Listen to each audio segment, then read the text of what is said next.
Bonjour à tous, j'espère que vous allez bien. Je m'appelle Julie du blog Atelier Villa et on se retrouve aujourd'hui pour une nouvelle vidéo tuto. Le tutoriel va porter aujourd'hui sur un des deux patrons de la nouvelle collection Atelier Villa, de patrons pour l'automne-hiver 2024-2025. Alors le premier des deux patrons, c'est ce haut que j'ai appelé Glencoe. C'est un haut à réaliser en maille, un haut croisé comme vous le voyez. Hyper doudou, on peut réaliser en French terry, en maille tricot, même en maille t-shirt si on veut une version plus estivale. La particularité est qu'il est croisé sur l'avant comme ça, il est assez loose, on a de la place, les manches sont légèrement tombantes, on a une version manche longue et une version manche courte que vous apercevez juste derrière moi. Il est également réversible, on peut le porter devant derrière, ça c'est le petit plus très sympa. Il est hyper doudou, personnellement je le porte avec une petite maille laine et soie en dessous parce que je suis très frileuse en cette saison. Mais en tout cas, cette version est très sympa, elle est dans une maille tricot corail de chez Bimercerine que j'ai beaucoup apprécié. Le patron est disponible du 34 au 56, j'ai agrandi mon tableau de détail, comme ça le patron est vraiment plus inclusif, c'était plus de travail mais c'est vrai que je suis contente d'avoir pu faire ceci. Les testeuses ont été au top, il y a eu plein de jolies versions, le patron était vraiment validé donc c'est super chouette. J'espère qu'il vous plaira, le tutoriel est à suivre juste après. N'hésitez pas à télécharger le patron sur le blog ateliersvilla.fr et c'est parti. Le sweat Glencoe peut se coudre dans différents types de tissus extensibles, selon leur pourcentage d'élasticité. Le choix de votre tissu est donc primordial pour assurer le bon tombé de votre vêtement. Comment calculer l'élasticité de votre tissu? Marquez deux repères espacés de 10 cm sur la largeur de votre tissu.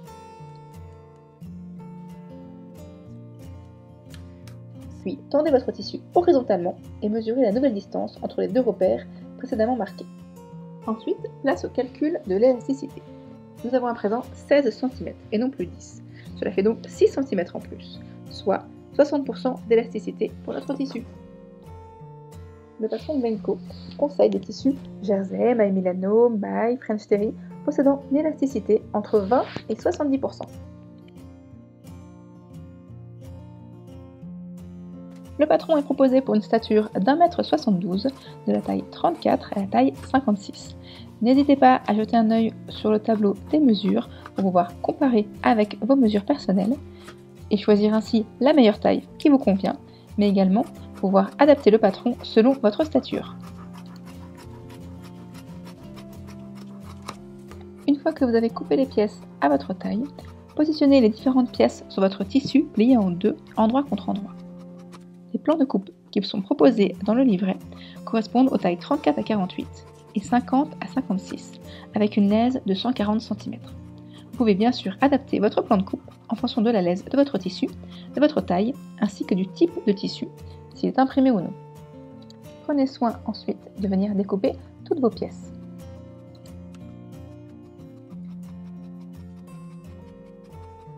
Attention aux lignes que vous voyez apparaître sur la pièce manche. Il y a une ligne pour les manches courtes, pour les manches longues, et également une ligne pour allonger, raccourcir la manche. N'oubliez pas de noter les repères sur les pièces. Vous pouvez le faire avec un stylo effaçable, à l'eau ou à la chaleur, mais également en plaçant une petite pince ou une épingle. Nous allons faire un petit récapitulatif de toutes vos pièces avant de démarrer la couture. Tout d'abord, nous avons une pièce d'eau coupée au pli, puis nous avons nos deux devants, également les deux pièces de bande d'encolure devant, puis la bande d'encolure dos au pli, les deux pièces manches, version manche courte ou version manche longue, les deux pièces bas de corps au pli, et également les deux bracelets de manche, version manche courte ou manche longue. Le sweat peut se coudre avec une machine à coudre en utilisant le point éclair, puis le point zigzag dans la marge de couture, mais il peut également se coudre entièrement à la surjeteuse. Pour cela, je vous propose de faire des tests avant de démarrer la couture. Une fois que c'est validé, c'est parti! Nous allons démarrer par la couture des épaules. Pour cela, positionnez les deux pièces devant, endroit contre endroit, de votre pièce d'eau au niveau des épaules. Épinglez. Vous allez ensuite réaliser une couture à 0,7 cm du bord. Vous pouvez assembler à l'aide de votre machine à coudre au point éclair, puis en réalisant un point zigzag dans la marge de couture. Mais vous pouvez également assembler directement à la surjeteuse. Si votre tissu possède une élasticité à partir de 30%, je vous conseille de poser de la laminette au niveau de la marge de couture. Vous pouvez coudre votre laminette en même temps que vous assemblez vos épaules si vous réalisez la couture à la surjeteuse, mais vous pouvez également placer votre laminette uniquement dans la marge de couture si vous assemblez avec votre machine à coudre. Pour cela, coupez une bande de laminette de la même longueur que la couture d'épaule et assemblez la laminette à l'aide du point zigzag.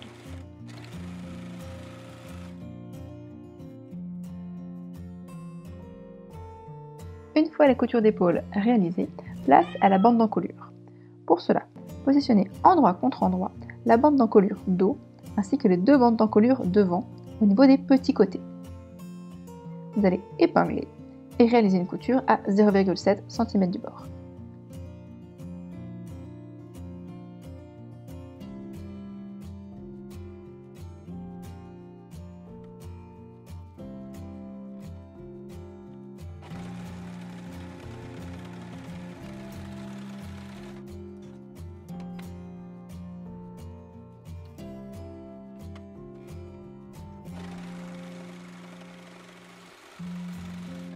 Vous allez ensuite plier la bande d'encolure dans la largeur, envers contre envers, et repasser pour bien marquer le pli. Prenez votre temps.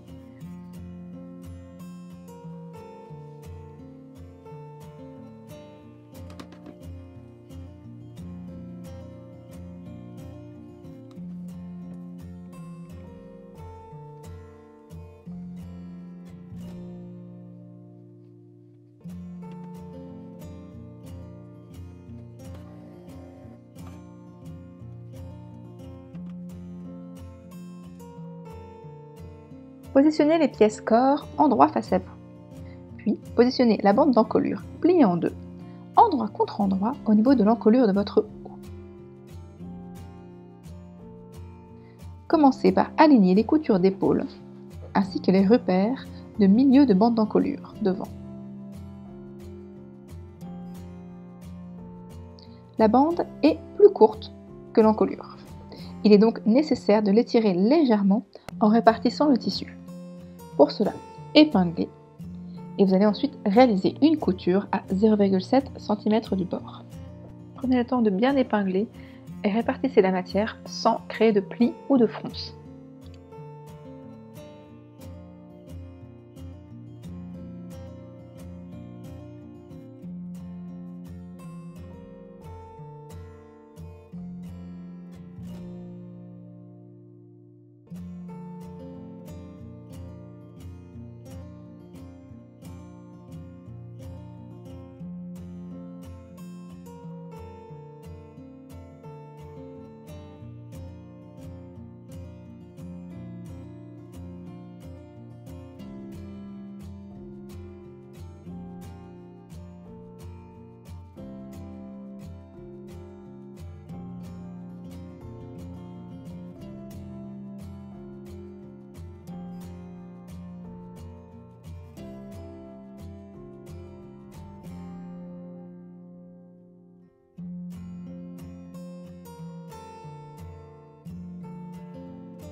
Réalisez une couture en plaçant face à vous la bande d'encolure.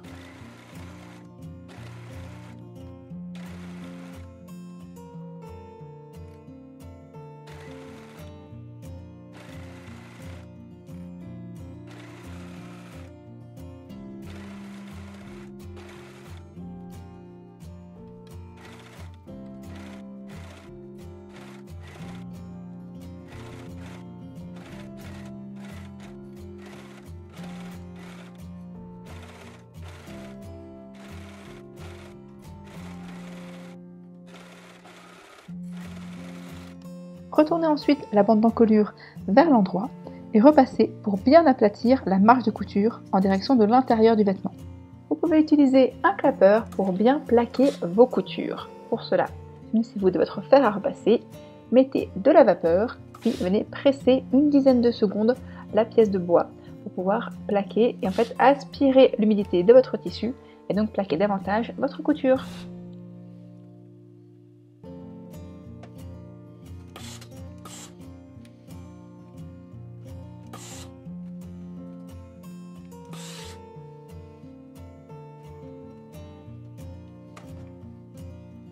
Vous pouvez également réaliser une surpiqûre pour maintenir cette marge de couture au niveau de votre vêtement.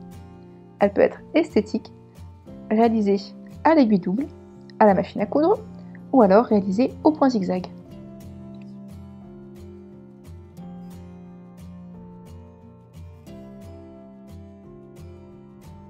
Nous allons maintenant passer à la couture des manches. Pour cela, positionnez les manches sur l'emmanchure de votre vêtement, endroit contre endroit, en alignant la couture d'épaule et le repère de milieu de manche. Une fois cette épingle placée, venez répartir votre tissu tout autour, en commençant par les extrémités de chaque côté, et venez répartir votre tissu. Épinglez tout du long de votre emmanchure.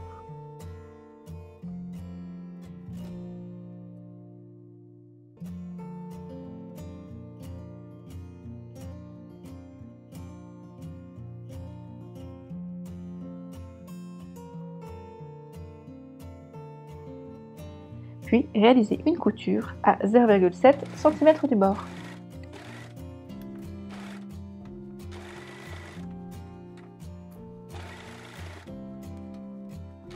Attention à ne pas former ni de plis ni de fronces et surtout n'étirez pas votre tissu pendant la couture.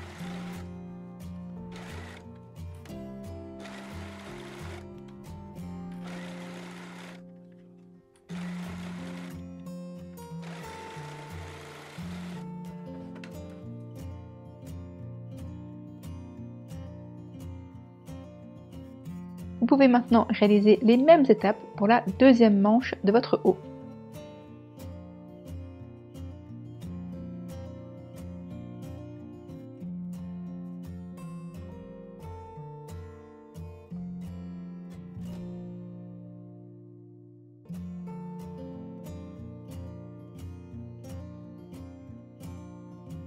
Une fois vos deux manches cousues à votre haut, vous pouvez maintenant aplatir les coutures à l'aide de votre fer à repasser.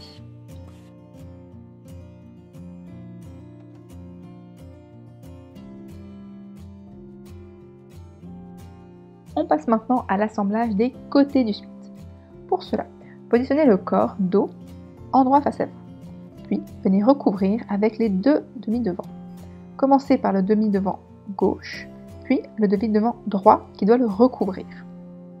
Alignez les coutures côté sous les bras, ainsi que les côtés de votre sweat.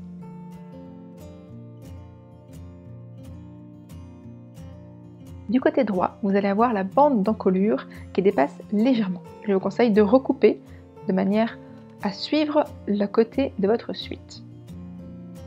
Réalisez la même étape pour l'autre côté du sweat avec la bande d'encolure qu'il faut recouper de quelques centimètres. Venez ensuite épingler tout le côté de votre sweat ainsi que le dessous des bras, en commençant par aligner la couture sous les bras.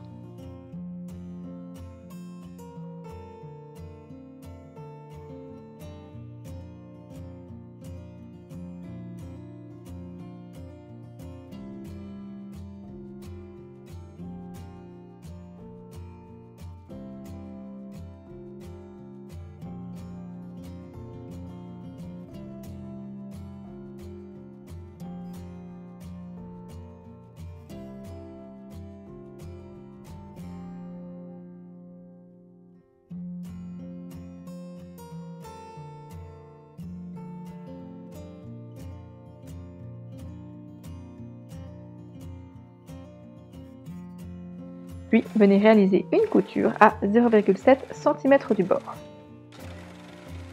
Attention à bien accompagner votre tissu sous votre machine à coudre ou votre surjeteuse car il y a par endroits 3 épaisseurs de tissu.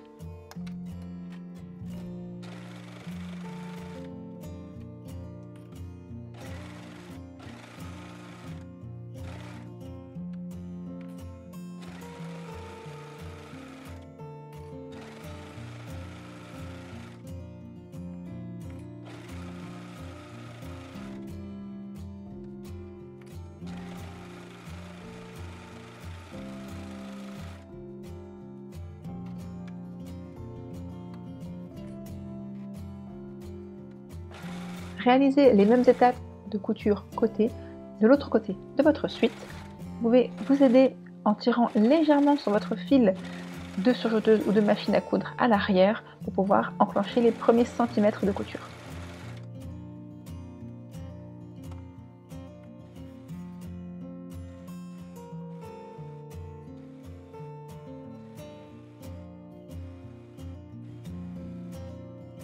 Vérifiez à présent que la couture s'est bien déroulée, qu'il n'y a pas d'accrocs, de petits plis ou de petites fronces qui se sont formés. Vous pouvez ensuite retourner votre suite sur l'endroit. Et place maintenant à la suite. On va s'occuper du bas du corps.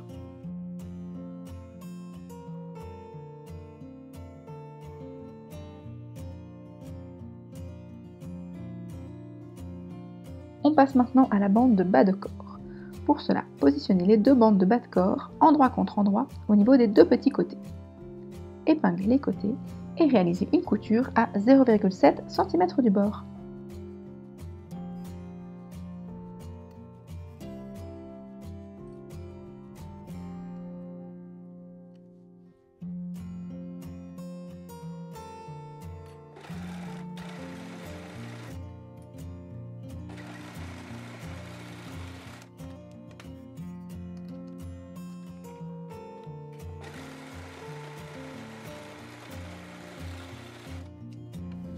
Pliez ensuite la bande de bas de corps envers contre envers, dans le sens de la hauteur.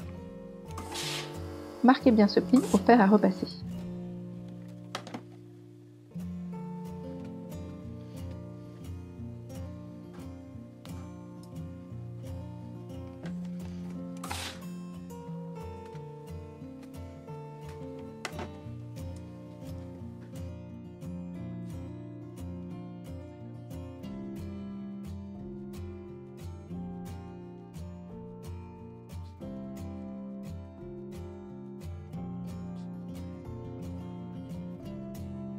Vous allez ensuite positionner la bande de bas de corps endroit contre endroit au niveau du bas de votre vêtement en alignant les coutures côté ainsi que les milieux dos et milieux devant. Juste avant cela, marquez bien les milieux devant et dos de votre bande de bas de corps à l'aide d'épingles ou de petites pinces.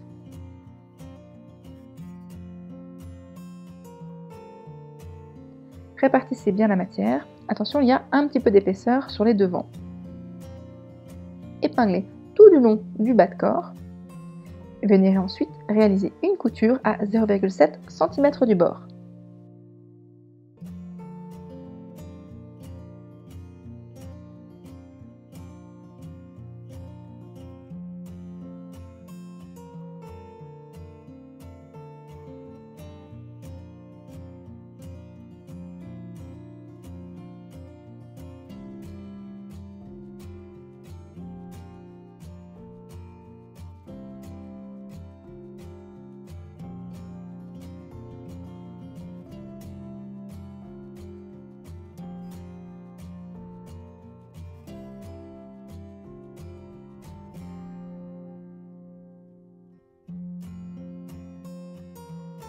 Aidez bien votre machine à coudre ou votre surjeteuse à avancer tranquillement pour pouvoir passer toutes les épaisseurs. Vous pouvez par exemple allonger la longueur du point sur votre machine à coudre ou votre surjeteuse. Faites des tests avant si c'est nécessaire.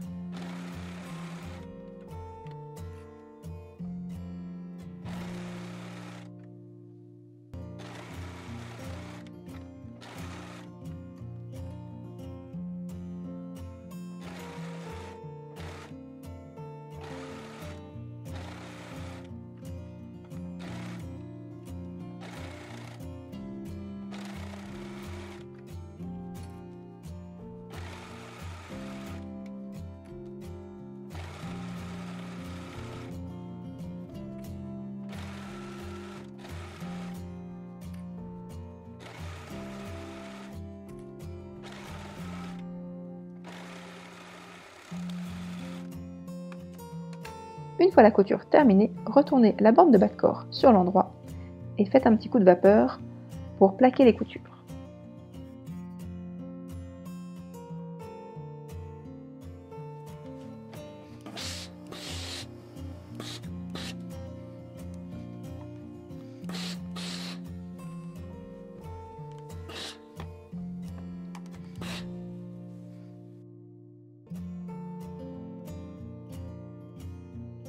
On continue avec les bracelets de manche, version courte ou longue. Pour cela, pliez en deux dans la largeur les deux bracelets de manche, endroit contre endroit. Vous allez épingler et réaliser une couture à 0,7 cm du bord sur le petit côté.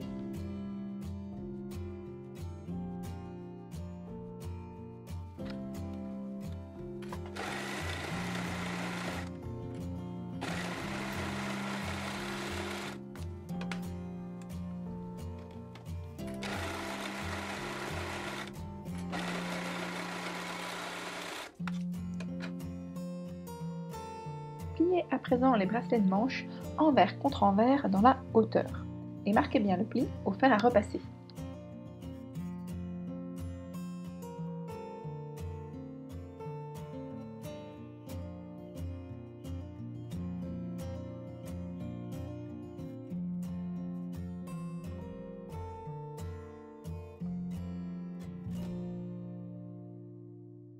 Deux options s'offrent maintenant à vous.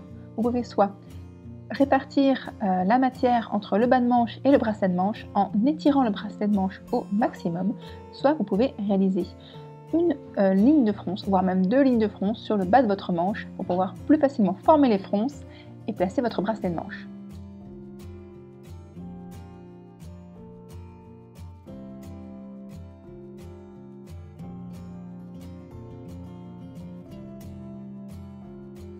Vous allez commencer en divisant le bas de vos manches en 4 parties égales, ainsi que 4 parties égales également pour le bracelet de manche.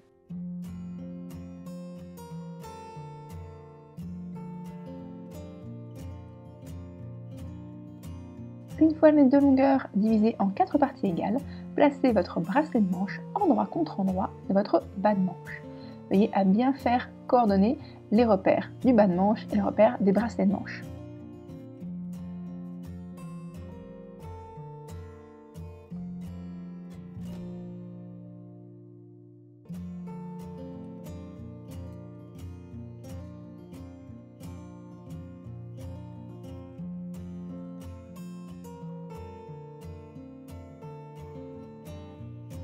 Placez également des repères entre vos repères précédemment marqués et étirez la matière sans former de plis. Cela va permettre à la matière de bien se placer.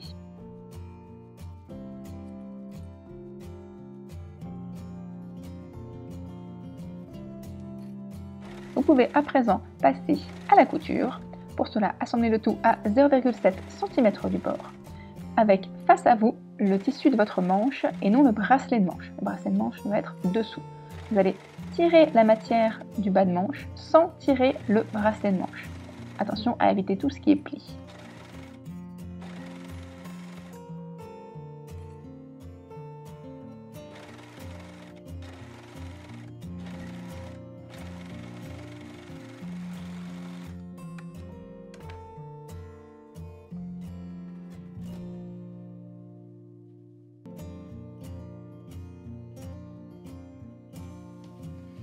Pour la deuxième solution avec les fils de fronce, je vous invite à passer sur la machine à coudre.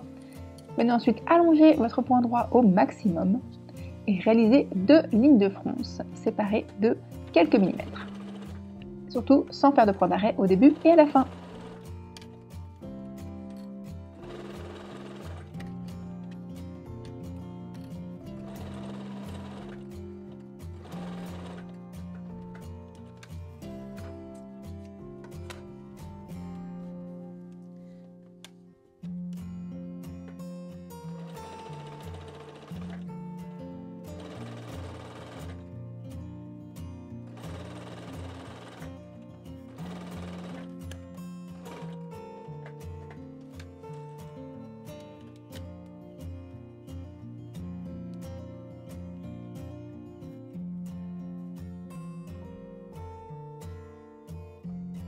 Marquez ensuite de nouveau les repères en divisant votre bas de manche en 4 parties égales. Puis, tirez légèrement sur les fils de canette qui sont en dessous de votre couture pour froncer votre tissu.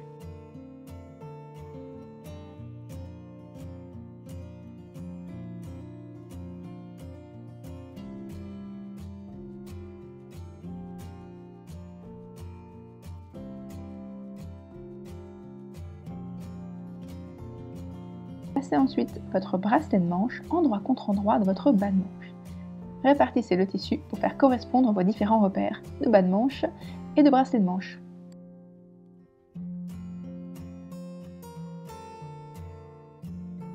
Épinglez tout autour.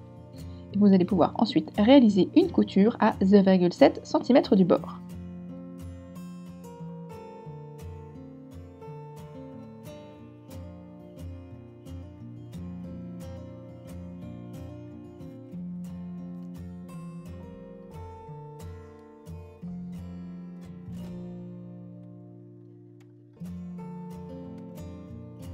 Pour la couture, placez face à vous votre bas de manche. Le bracelet de manche doit être en dessous. Tirez légèrement sur le tissu, répartissez bien les fronces au fur et à mesure.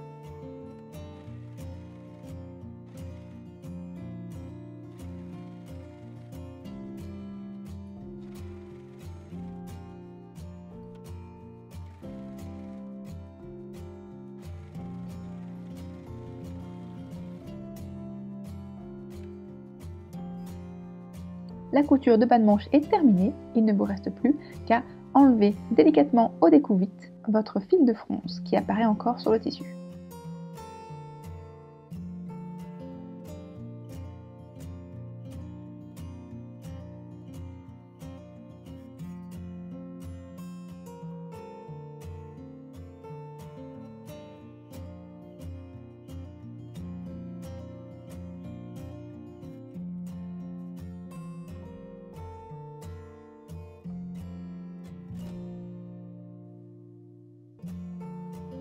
Pour des finitions au top, si vous avez cousu votre Glencoe à la surjeteuse, je vous conseille de rentrer les fils à l'aide d'une aiguille à laine que vous allez glisser dans la marge de couture.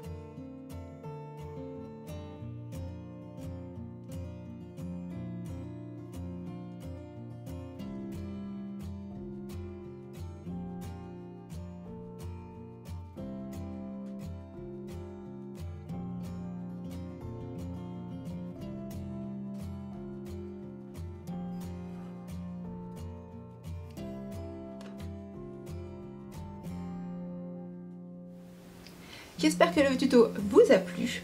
N'hésitez pas à partager votre création sur les réseaux sociaux avec les hashtags TopGlencoe et partager du coup vos jolies versions estivales.